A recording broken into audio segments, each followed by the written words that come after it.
What is going on, folks? This is Steiner here with another episode of Secondhand Talent. Now, I know the room looks a little bit different than usual. Thank you, as always, to Luke Chu for the desk candy. Thank you to Mark Spusta for the art. And thank you, of course, as always, to Tenacious Toys.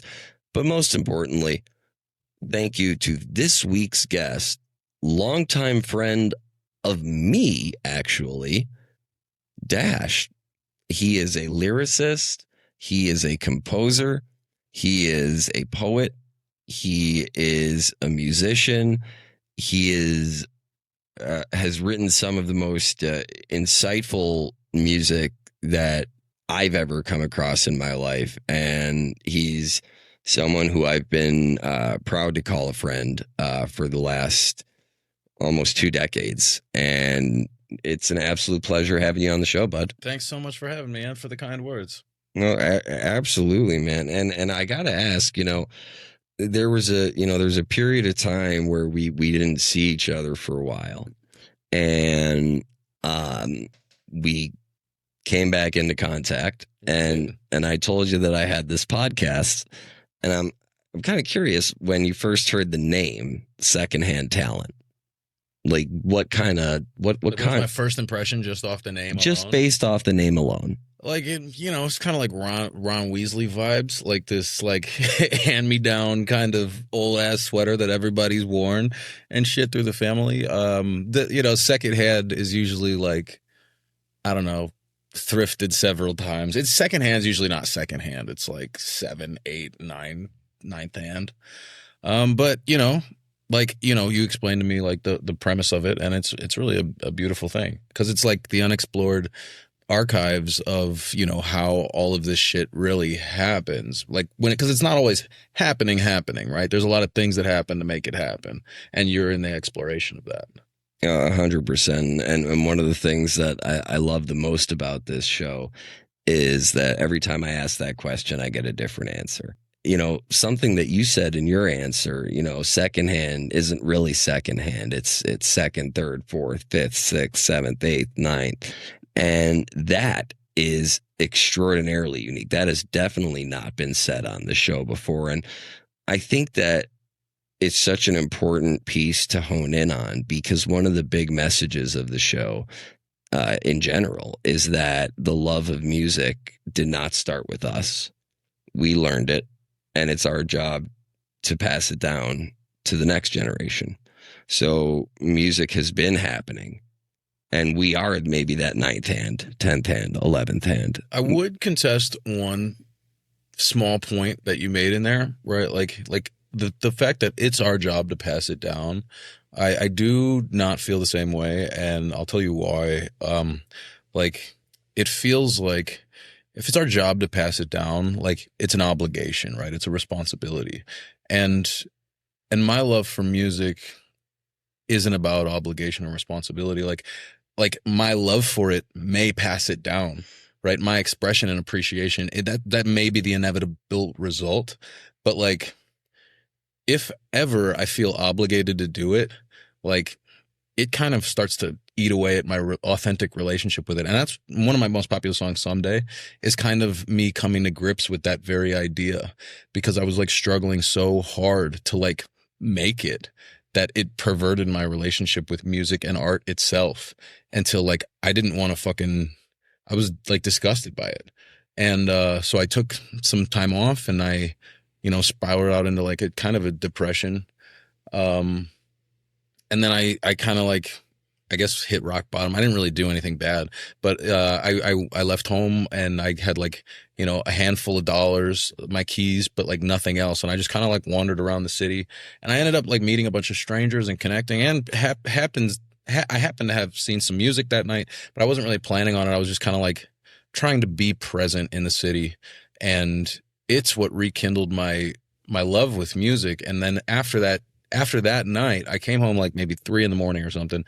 I did some questionable things, like on the beach with some handful of strangers. Allegedly. Allegedly. That's what the people say. I'm not going to comment on it. But yeah, the next morning I woke up, and I rarely write a full song in one day, but I wrote all of Someday that day. And it was about, me realizing, that music, it's not music's job to make me rich, right?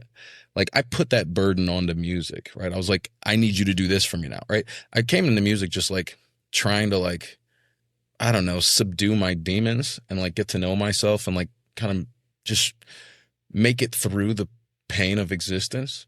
And I mean, you know, when we met, right, that was, we were teenagers, and, you know, every teenager goes through some sort of process like that. And it's really interesting to hear that, that idea of putting the burden on the music to be what's successful as opposed to yourself. And, you know, I'm kind of, you know, so we met close to 20 years ago, right? And I'm kind of curious, you know, first, you know, what brought you into creating music? oh, I guess like when I was young, I didn't have like a horrendously hard childhood, but it wasn't easy. And sometimes I would go out for long periods of time and I just hang out in the forest and I would listen to music and I would write and I would draw and I would like see deer, like just hanging out in the forest, you know. I don't know, it's a fucking weird thing to do, I guess. But like just experiencing the way Lauryn Hill kind of transformed like very deep sadness into such beautiful things, really changed the way that I viewed my own pain.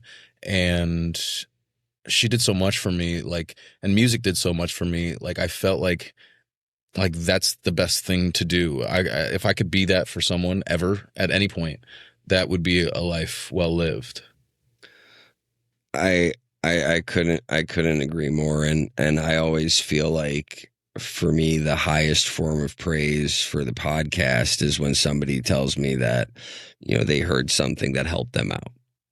That to me is the best thing that could possibly come out of this, is that somebody heard something that helped them get through something. And, you know, I really resonate with that. When, you know, now am I, correct me if I'm wrong, but are you referring to the album The Miseducation? Yeah, absolutely. Okay. I was, although the Unplugged album was also amazing, but timeline wise, this would be Miseducation.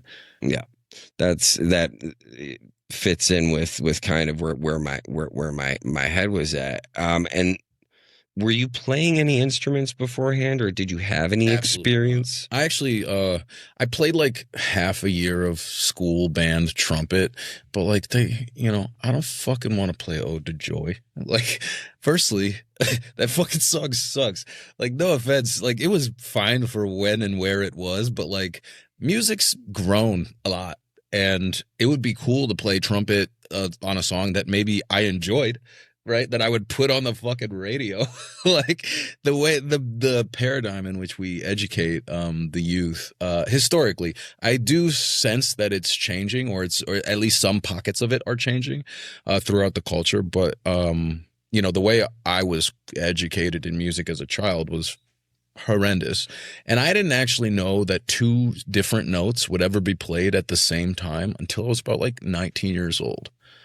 I didn't perceive it. I didn't think about it. I didn't.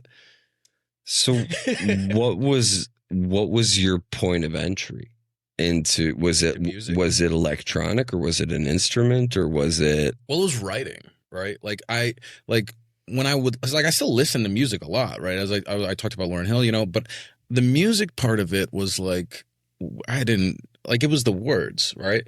And so I became a writer and a poet. And basically, you know, I had this writing teacher, and I was getting more and more into poetry, and I wanted to do poetry.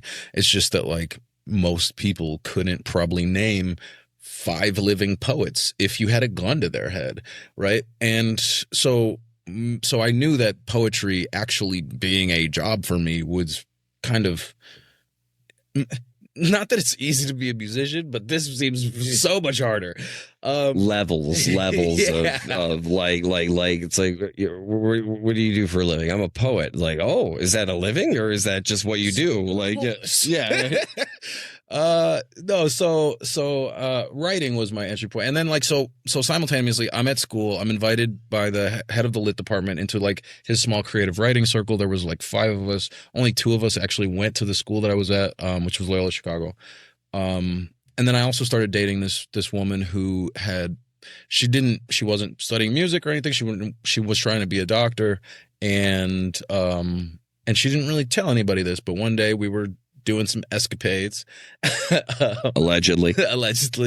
and we ended up in the practice rooms in a building called Mundelein at Loyola, and there was a grand piano there, and she started to play, and because of the escapades, I was in a different kind of frame of mind, and I was writing poetry, and she was playing piano, and I noticed how the piano like affected my poetry, and then I kind of explored that a little bit, and I asked her some questions about like how does this work? Like, what is happening?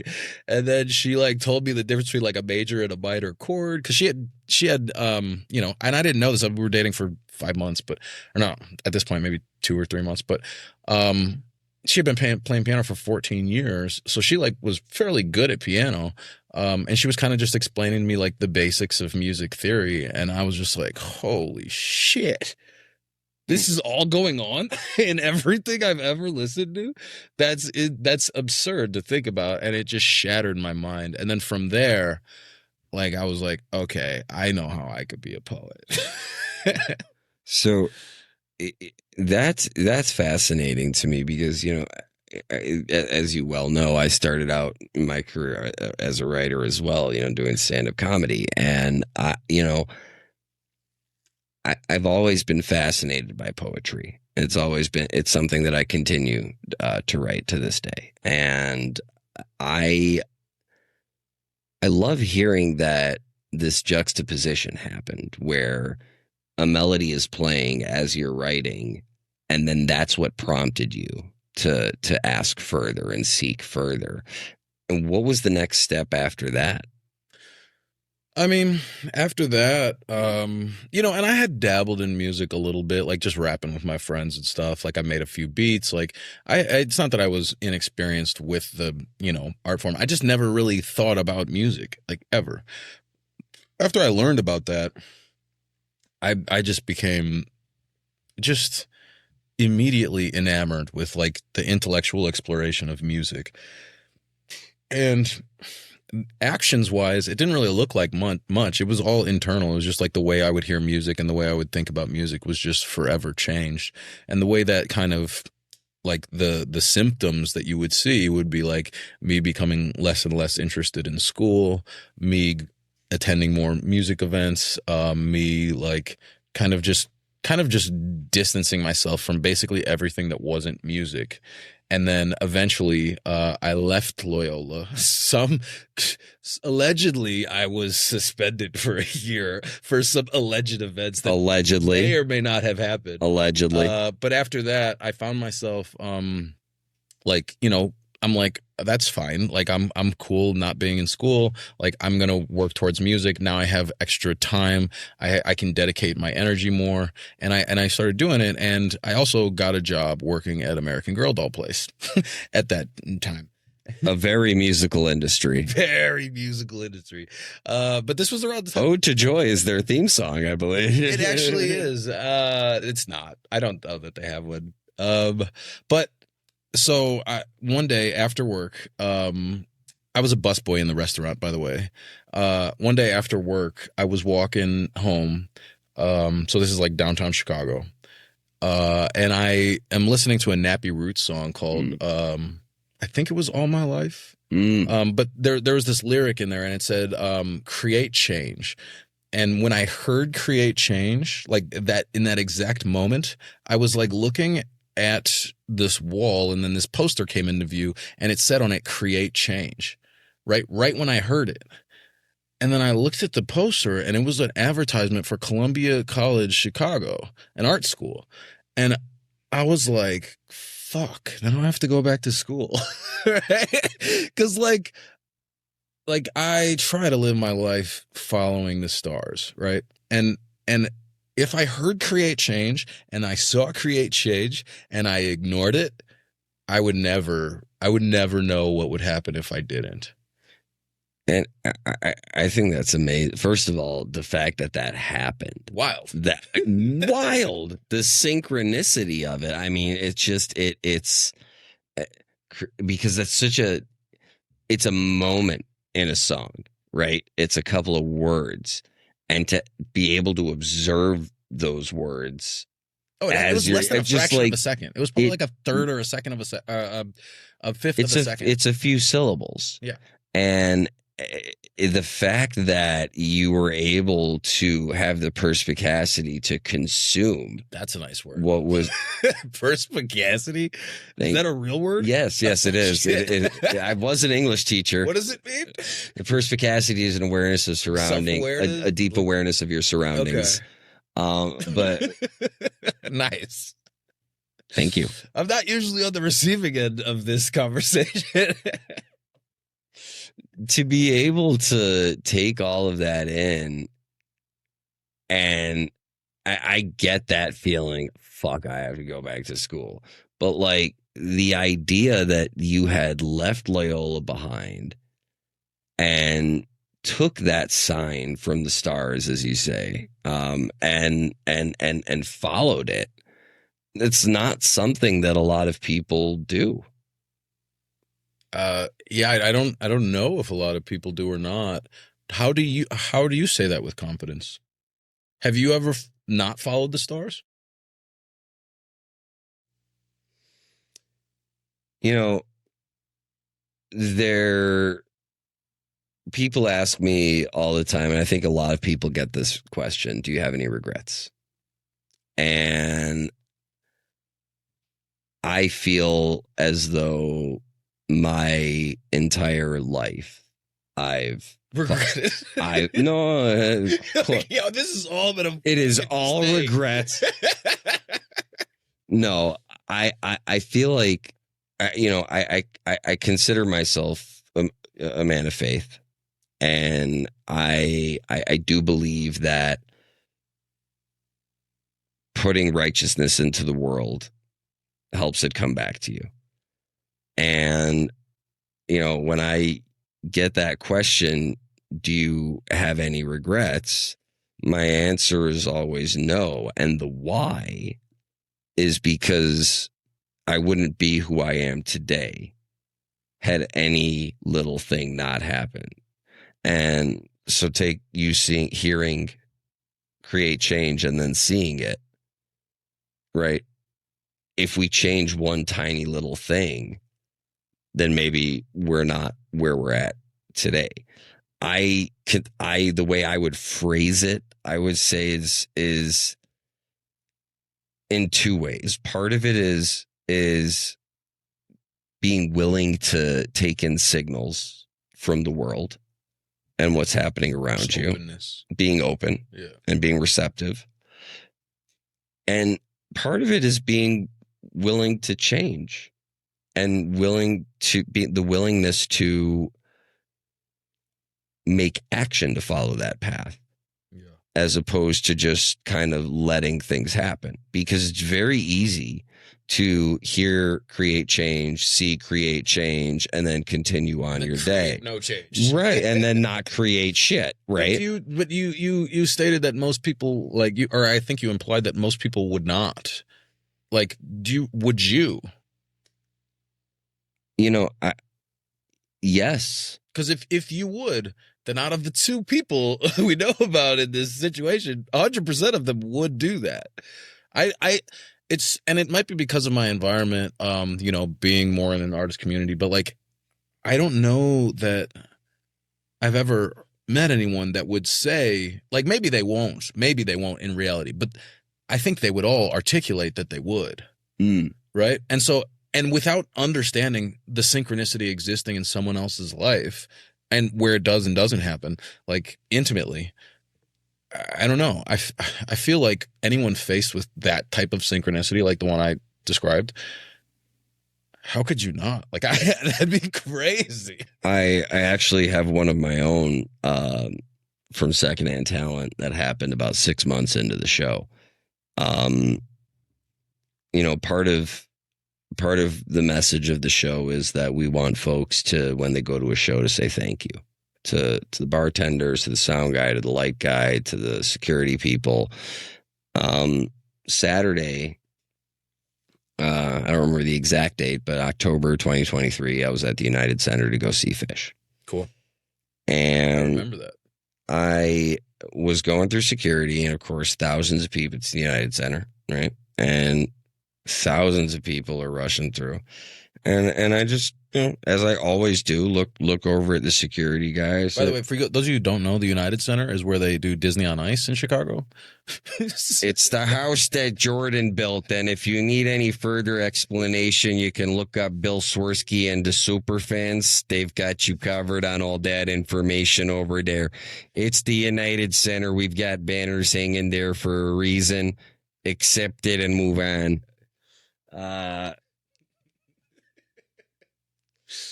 The house that Jordan built. So just a quick tangent. My favorite moment of him on SNL was when he was with Stuart Smalley, and he goes, Michael, did you ever feel that I'm just not the best basketball player? Maybe I just can't shoot the ball in the hoop. No, I've never felt that in my life. Okay, well, some of us have issues that we need to. Wait, did they actually have Michael on? Yeah, he was on SNL. It was a great episode. He got Michael Jordan to look in the mirror and go, "I'm good enough. I'm smart enough, and doggone it, people like me." That's great. So I'm in line in security, and I'm passing through, and I look over to the security guy and I say, "Hey, big man, appreciate you for keeping us safe." I say it at every show that I go to. This dude, I mean, I'm not a large individual. This guy must have been 3 times my size. Yeah, right. Yeah, fucking huge. Yeah. Sitting down, I'm 8'10". Yeah, that's it. This guy puts his arm up behind the line and leans over and just gives me the biggest hug. That's so sweet. I don't know what. Well, my mindset is we're not mind readers, and there's no way to know what kind of day someone is having, right? So I always try to greet people, especially in those situations, especially with, you know, the categories of folks that I have on my show, with a smile and a thanks, because you don't know what's going on in their life. You don't know what kind of day they're having, and a little smile, a little thank you, it don't cost you nothing, and it could really change someone's day. About an hour later, we were walking to our seats, and I saw this guy giving me the eyes. Like, I want to fight eyes, or no, just eyes. Like the weird. It hadn't happened to me since I was a comedian, but it's that weird, like, I recognize you from somewhere look. Oh, okay. Which at that point in the podcast, we're about 6 months in, and this guy makes a beeline right to me. Is your name Steiner? Yeah. He goes, "Do you Secondhand Talent? Is that?" But hear me out though. The juxtaposition of the impact of what I'm trying, one of the messages I'm trying to convey, that happening just before the first time I was ever publicly recognized for the show. So the spur to go back to Columbia, what came of that? I mean, I guess the whole rest of my life is the thing. Like, what do you? well, but that's the genesis of I mean, that's really kind of. I mean, the thing is, I would be better equipped at answering what didn't come of that, right? Well, but that's see, but what I would counter to that is that that's not something we could ever possibly know. And part of the no regrets, But it's like everything that isn't is that all of those options. We don't know exactly the direction. but we also don't know what isn't. There are so many paths. No, and I'm not I saying that we mean, know what. Let me try to yeah, if you want to try to, refine that. So like how would you what put it? happened What in- didn't happen? like what was the outcome of the first time like you had sex in the general scheme of your life? Hopefully not a child. But like everything that you've ever experienced after no, is like it's rippled. no, it's a formative experience that then shapes or it creates a foundation or a template for how you experience things going. Like I could address this in a response to about my life as a musician. I could address this like talk about my value of the college art education. Well, how about this? Right? Let's take where you initially went with it. What wouldn't have happened if you didn't go? Like if you didn't create that change? All that I know is everything that did happen wouldn't have happened. Everything since that moment, it would all be just so drastically different in every way. Like, and maybe not in some other ways, but like, all I know is that what is now wouldn't be. All of the things that I've ever experienced since that moment would never have happened. So, what was the moment after making that decision to create that change that started you on your path towards further creation and not just, writing and actually starting to really open up and collaborate with other artists and like-minded individuals? Got you. So that experience was very interesting because I come from like, a rap-based world, a digital world. Like, I'd never played like with musicians before. Like I use keyboard sometimes to like compose and shit. But everything was digital. So when I got to music school, from that moment, I guess I just like, because the thing is, it wasn't I needed to go to music school. I had to go to Columbia specifically, right? So I wasn't like applying to school. So that's what I'm saying. What was it about Columbia? It was just that sign. It was that poster. Create change. It was a Columbia ad. What I mean, more so, I guess, like, what were the events that developed? Like, why is it that it had to be Columbia? Because that's who made the poster, right? The only reason I did any of this is because I saw that poster that said create change. So if it had been any other school, I would go to that school. Fascinating. If it was in fucking Italy, I would go to that school. I find that fascinating. At what point would you draw the line between, following the stars is too hard?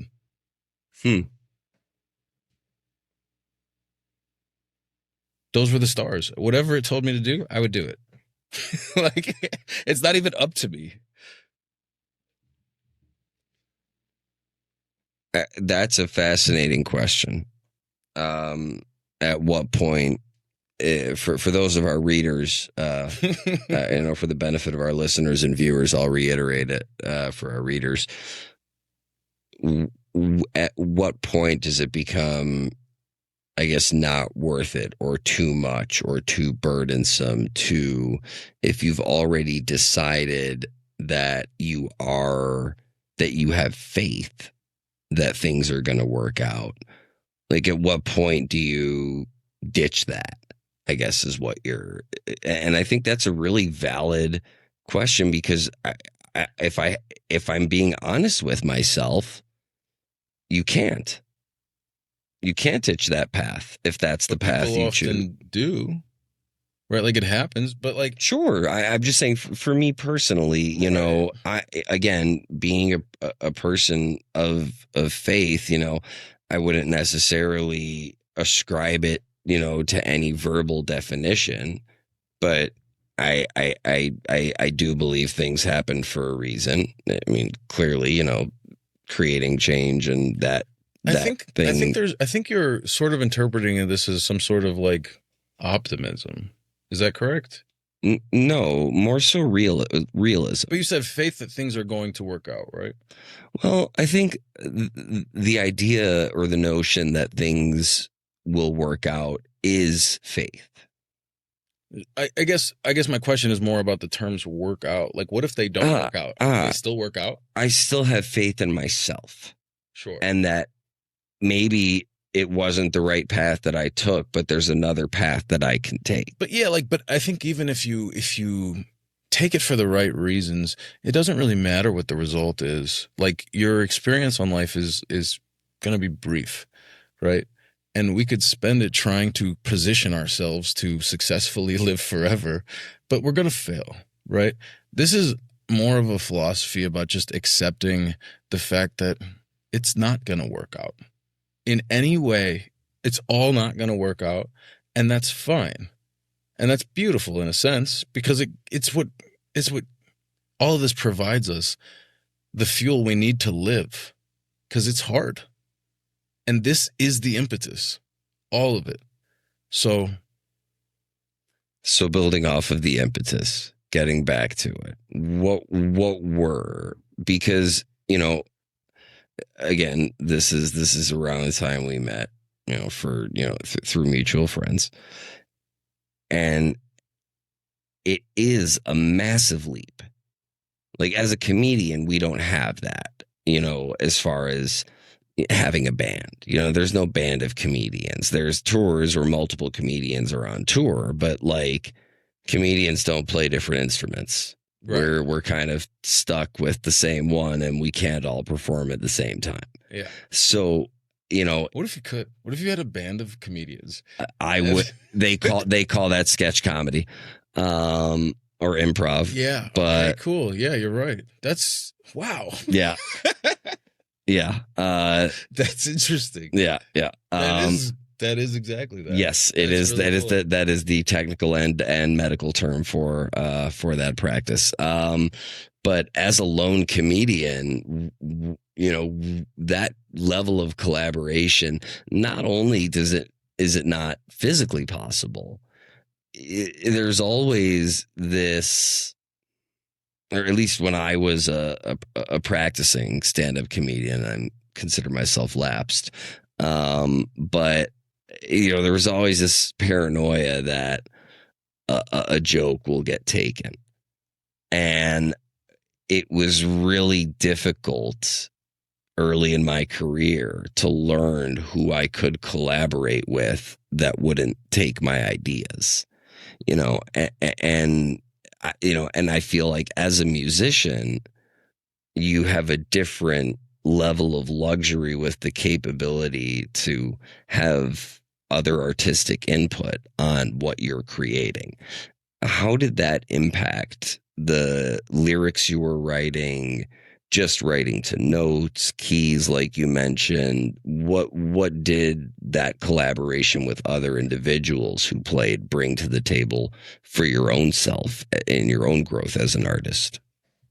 That's an interesting question, and I think that I don't think I've really pieced it together before this moment, but I'd say probably the best part was the fact that I was just in a constant state of learning, right? I was at a school where everybody played music for 12 years at least, and like, the collaboration process wasn't super collaborative. They would just show me different ideas and talk to me about it a little bit, and then maybe I'd make some suggestions, but it was all just like this really beautiful experience of receiving so much kindness in musicality from the people that I worked with. And we had fun, you know, we made fun tunes and we rocked. It was really cool. And like, I really still appreciate electronic music, but I don't really make it. Like, it sometimes, like, for some effects, like here and there. But I really like this, just the energy of just musicians doing the thing they love and know best. Well, what did it feel like? I mean, as someone who worked primarily as a solo artist, to, you know, start to be able to realize your music in a wholly different fashion and perform it with other musicians. Like, how did that feel, to make that lateral move from, yeah, even if I've gigged before, even if I've performed before, you know, it was me, but now it's it's this syncopation of people on stage that are all playing something that I composed. Yeah, it changed everything. I think maybe part of the reason that like I really took to it is because it made me feel better. Just like this is something that we're all committing to together, like we're working towards, we believe in. When you're up there by yourself, like, you know, it's hard to stay super I don't know the word. It's just hard to stay like that. The thing you need to be, right? I mean, I thought of actually, as you were saying that, several words that I've experienced. It's hard to stay present. It's hard to stay motivated. It's hard to stay concentrated. It's hard to stay focused. It's hard to stay in your own skin. You know, there's sometimes, I mean, I can only speak to this. When I do a show, you know, there's moments that you just want to be anywhere but where you are right then and there. And there's no one else on stage to help you. I mean, occasionally you might have a stool, but even if you try to hide behind that, like it doesn't work out well. Yeah. And it's also like difficult to know, like you have almost no frame of reference for your music. You're the only one putting anything into it. Sorry, your art and whatever the task is. You're the only one that's actually working towards it. Right? And that's an interesting experience compared to being with a band. Talk about it a little bit. What is that difference like? Talk about kind of that earlier like feeling of, you know, as you were saying, more poetic and lyrical compositions, and then getting that more of that cadence and rhythm in there, and then kind of flipping that A-B and going to from really acoustic to band. Yeah. It's difficult to make a raw comparison because there are other variables, right? Like I wasn't really taking music serious, and then I saw that sign and went to music school and like decided to commit, right? So there's a big difference there. So I can't exactly give you the 1-to-1, but in my experience, you know, I was fucking around with music. I was technically releasing it, but like I didn't tell really people. I just had it released. You know, it was I've never like put a project together and released it. Now I go to music school. I'm roommates with this guy Justin, who's a fucking ridiculous guitar player.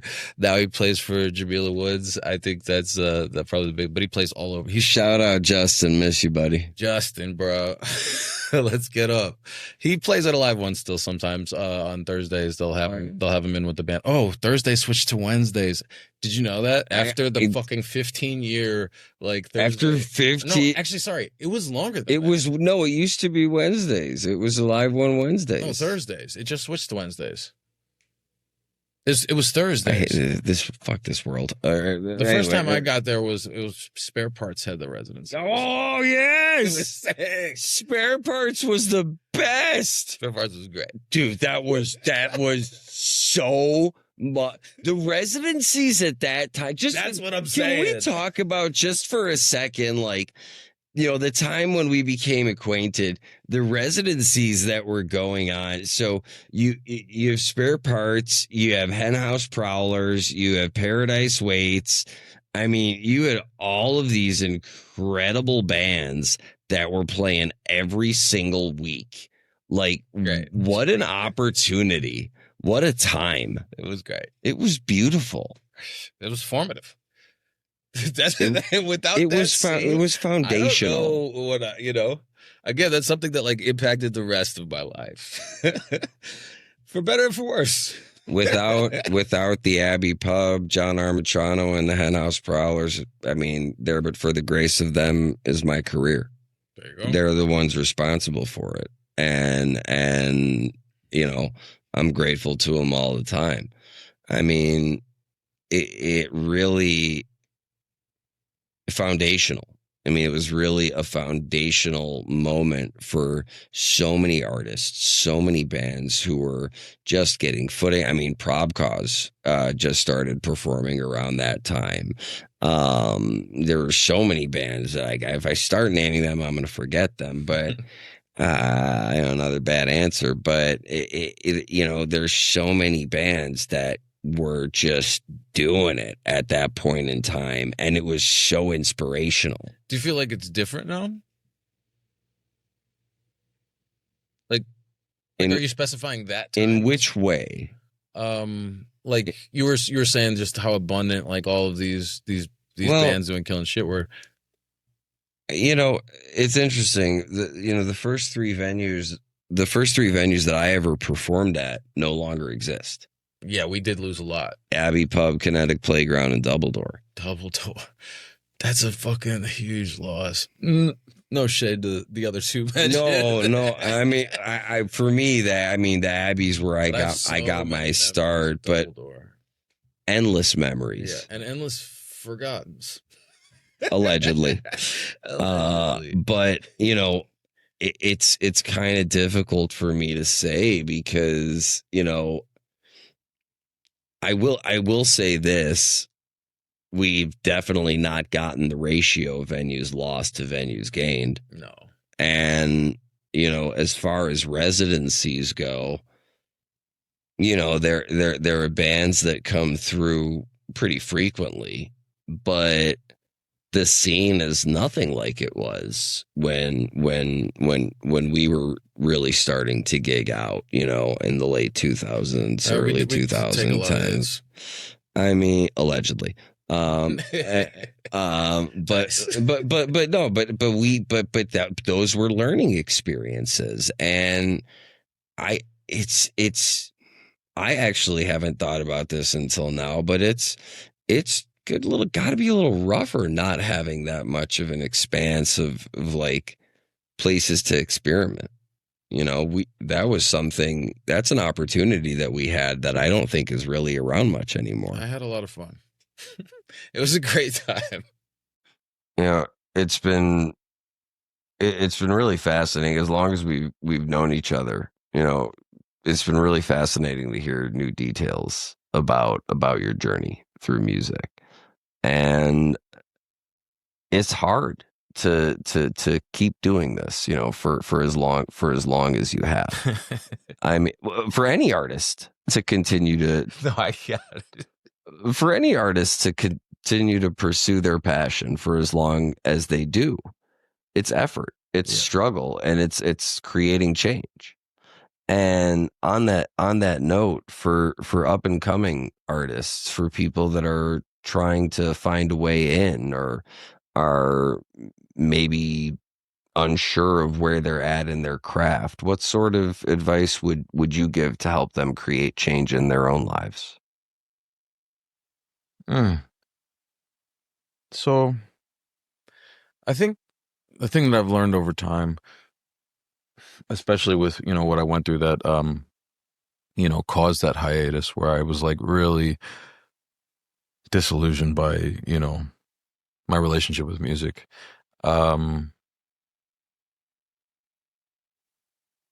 This should be so he mentioned it's a lot of work, it's a lot of effort, and that's true, but it should be a labor of love. And when you stop loving what you're doing, stop doing it. And Pixar's Soul, I think it was Pixar, right? Soul? I absolutely know Soul. So like it was really cool because it's been something that I've been like grappling with putting like a structure towards, but I think Soul articulated it really beautifully. And it's that art, you are not your art, right? You are the pizza, you are the fallen leaves, right? And in this Pixar metaphor, right? Art is something that should live alongside you, but it's not you. And like when you tie yourself up in especially commercial success that involves so many variables of like what success is, then you have to define success yourself. And if you're succeeding, you're going to feel good about it. And if your success means making the best art you can, then that'd be really beautiful. Would you say that the true pursuit of art is being happy or finding a path to some level of happiness? The thing is, I would say it's disingenuous to attribute something like that to art, right? I think live your life the way you want to live your life. If art makes it better, art. If it doesn't, don't. Right? This is just these are the big questions. Like, why the fuck are we doing any of this? Folks, I think that's about as clear as it can be. If art makes life better, art. If art does not make life better, do not art. I think those are incredible final words. You can find the links in the description for all of Dash's music. Dash, my friend, thank you so much for being a part of the show. It was really Thanks so much for having an me. absolute pleasure to have you on. I really, really, really, really appreciate you taking the time to come be here. Folks, this is Steiner with another episode of Secondhand Talent, and we will see you next Wednesday. And that's a podcast. There you go. Great job. Thank you, sir. You were very good at that. Oh, thank you. Thank you. That's very kind of you. It's not a compliment I would offer emptily. And right now I'm gonna tell you a joke that I'm not gonna tell anybody else. Okay.